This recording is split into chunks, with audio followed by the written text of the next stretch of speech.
Good morning, guys. Are you ready to paint? This interior is based on a couple photos from Pixabay, but you can make it your own by choosing your favorite colors or adding your pet. My pup is named Edgar. There's a lot in an interior, a lot of things to paint. To help keep it simple, I'm going to work in layers. We want to get color on each area before you start the detail. To begin, I'm going to paint my walls green because green is my favorite color, and it's also the complement of red, so it will look good with the red brick fireplace. Good tips for painting a smooth wash of color are: mix up more paint than you think you'll need. It's incredibly easy to run out of color, and I'm as guilty of this as anyone else. Start at one side and keep painting until you get to the other side, without going back into your wash. Get in, get out, and leave it alone. This wash brush is a big help. I'm using a silver black velvet 3/4 inch oval wash brush. I have never worn one out, even after hundreds of paintings. I think it's worth every penny. Next, let's paint the couch. The couch is a dark brown. It's darker on the left side, and there's highlights on the right, but we don't have to worry about the detail much right now. Just get a good coat of paint on it, and we'll come back with the detail later. For big areas like the couch, use your big wash brush. When you work on smaller areas, switch to a smaller brush. I'm also using that dark brown around the bottom half of the rug. I'm going to skip around to areas because I don't want to stop to dry it, so I'm just working on things that are still dry. The interior circle on the rug, I'm going to paint that red. My color scheme is going to be red and green. I don't want the red to be too bright, so I'm adding some of that dark brown to the red to darken it and tone down the color. I'm going to work with the same colors in this painting as much as possible. Using a limited palette will give your work a professional and unified look. The red bricks on the fireplace are a similar color to the red of the rug. To make a brick red, you can start with the red and tone it down by adding either brown, black, orange, or even some green. Before you start the bricks, make sure that the wall is dry and that your pencil lines are dark enough that you'll be able to see them through the wash of color. You want to paint everything in the entire brick area except the fire.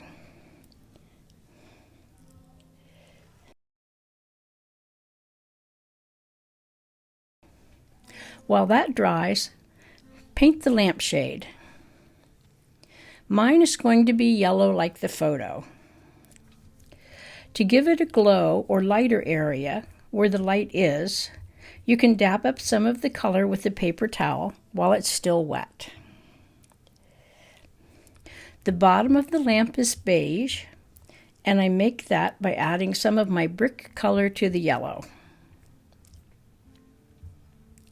I use a thirsty brush, that means a brush that's just damp, to lift out a lighter area along the bottom, and then I add a couple darker outlines for the top and bottom shadow.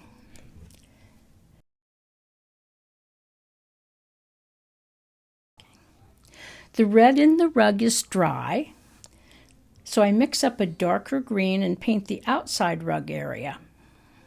Your rug can be any color you like, but it is nice if you can match the color of the walls. Painting is a lot like home decorating. You want to use a limited amount of colors to make things look professional and coordinated. My floor is going to be brown. I'm going to use a small brush for this. It's not easy to paint around all these straight and curved lines, so take your time. Once again, start at one side and keep painting until you get all the way around.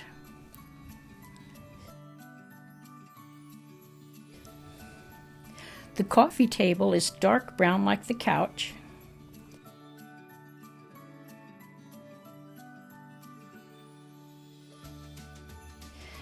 And I should have waited because the legs are spreading into the floor color a bit. But it's not too bad. I'll just leave it.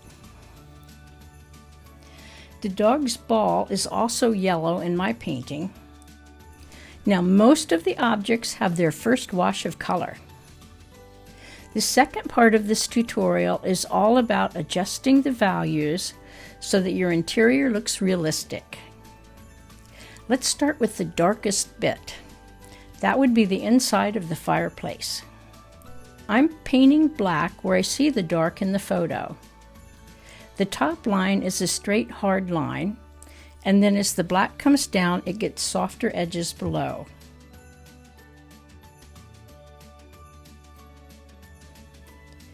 The wood that's burning is also dark, and there's an unburnt stick in the front.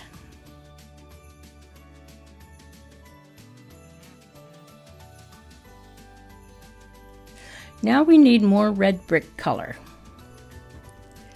Paint the front of the bricks a darker color. The inside corner gets a hint of darker color too, especially near the inside edge. Now, a great tip for making objects look more realistic, when you have an edge and both sides are the same color, is to paint a line of color just a little darker along one edge, then rinse your brush, wipe out most of the water, and use that damp brush to soften the line on one side. We're going to use this trick a couple times for our interior, but it works well with buildings too. The coffee table gets a black line of shadow under the top edges and along the right side of the legs. The frame is also brown. The top of the table should be a little bit lighter with the light shining on it. So re-wet the top and lift off a little color to indicate that. Next, let's jump back to the couch. In the photo, the couch is pretty dark and it has the highlights on the right side. You can re-wet the right side and lift up the highlights. Then mix a darker brown, brown plus black. If you like the couch the way it is, just stick with it. You can quit at any time. I think the darker colors really improve the painting. That's why I keep layering. But your painting is up to you. Back to the fireplace. Let's do the dark edge trick again on the front top line. Paint the line darker, rinse your brush, and soften the bottom edge. When I compare my painting to the photo, I think there needs to be more color on the left floor of the fireplace, going about halfway over, and more color going up the left side just a little bit. Okay, now the fireplace doesn't look bad, but I think the wall is too light. I mix a darker green and give the wall another coat of paint, starting with the dark color on the left,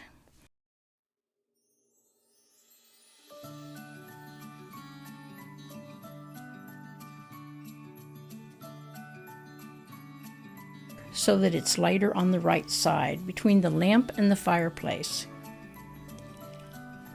I thought about adding something on the mantle, but I didn't want this to be any more complex than it already is.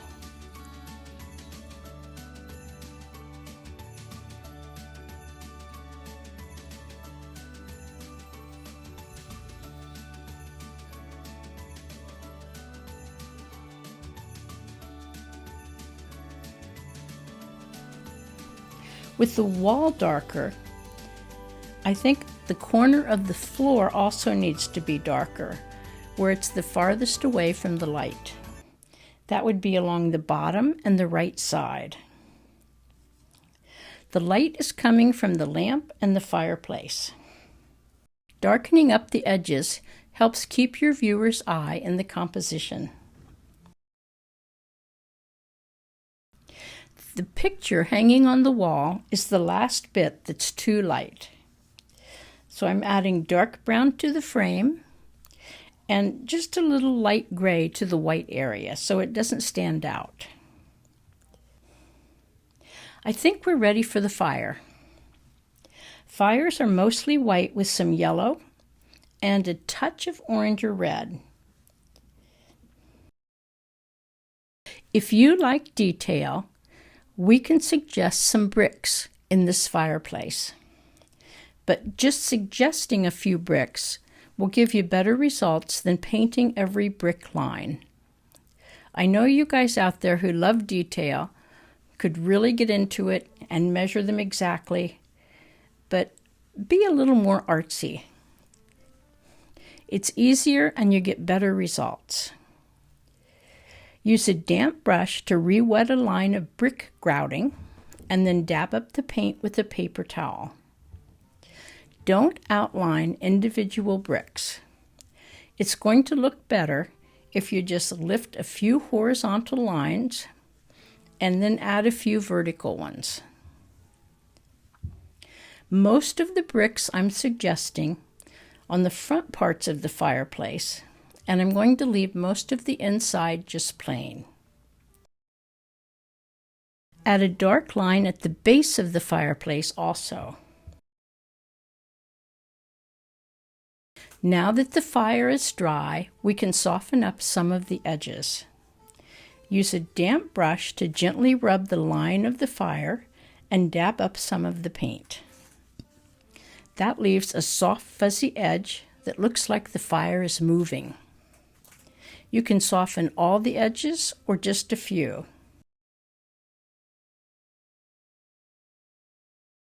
Down to the last bit. We're going to paint this pup.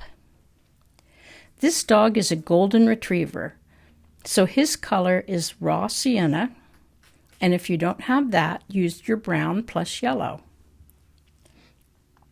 You see that golden color on the top of the dog where the light is hitting it, and then the color gets darker as it goes down toward the bottom where the fur is in shade.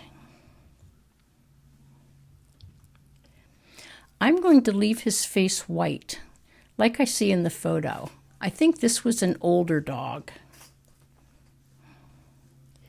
I'll add a touch of color to his face once I get the rest of him painted. While that dries, I'm using an ink pen to write Home Sweet Home in my frame. I use Pigma Micron pens. They work well with watercolor and they don't smear, but only use them on dry areas. Then I also use the pen to outline the dog, especially the ears, eyes, and nose. I know this tutorial is longer than most, but it's really fun to capture scenes that warm your heart. And your home is where you're going to find a lot of them. Put your pet on this rug when you paint it, and you'll have a painting that you will treasure forever. Happy painting!